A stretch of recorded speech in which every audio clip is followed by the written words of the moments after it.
Bismillahirrahmanirrahim. Hamd, alemlerin yegane Rabbi olan Allah'a, salat ve selam, rehberimiz, iki cihan serverimiz, Efendimiz Hazreti Muhammed Mustafa sallallahu aleyhi ve sellemin üzerine olsun.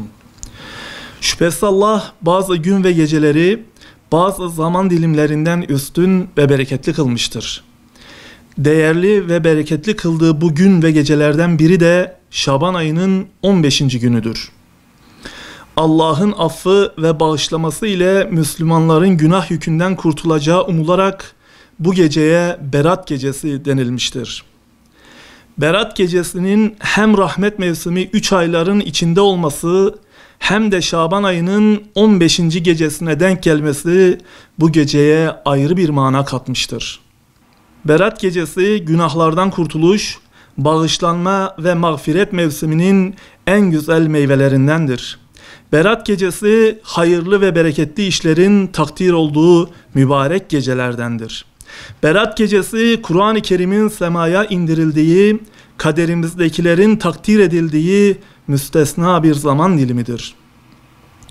Bu gece ile ilgili Peygamber Efendimiz şüphesiz ki Allahu Teala Şaban ayının 15. gecesi kullarına bakar ve yarattıklarından hepsinin mağfiret eder.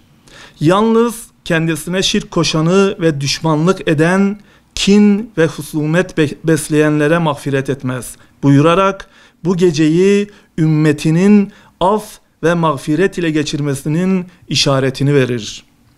Yine bu gece ile ilgili başka bir hadis-i şerifte Peygamber Efendimiz sallallahu aleyhi ve sellem Berat Gecesi hakkında şöyle buyurur: Şaban ayının 15. gecesi olduğu zaman gecesinde ibadete kalkın ve o gecenin gündüzünü oruç tutun. Çünkü o gece güneş batınca Allah Teala keyfiyeti bizce meçhul bir halde dünyaya en yakın göğe inerek o andan fecir oluncaya kadar benden mağfiret dileyen yok mu? Onu mağfiret edeyim. Benden rızık isteyen yok mu? Onu rızıklandırayım. Bir bela ile müptela olan yok mu? Onu kurtuluşa vereyim. Şöyle olan yok mu? Böyle olan yok mu? diye buyurur.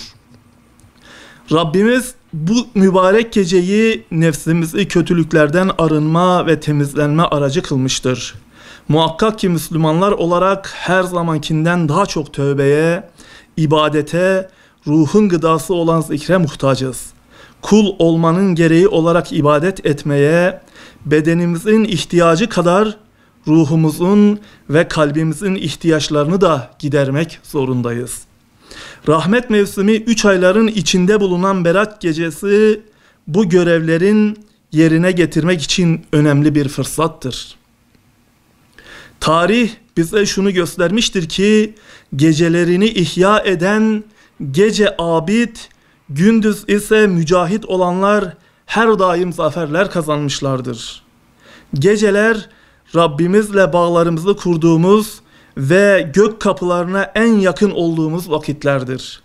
Bugün ve bu şartlarda Müslümanların her zamankinden daha çok birbirlerinin desteğine ihtiyacı vardır. Mazlum coğrafya, Filistin, Gazze başta olmak üzere İslam ümmetinin yetimleri fiili ve kavli olarak bizden dua beklemektedirler. Bu mübarek gecede Gazze'li mücahitlerin zaferler elde etmesi için en kalbi duygularımızla onlara dua etmeliyiz.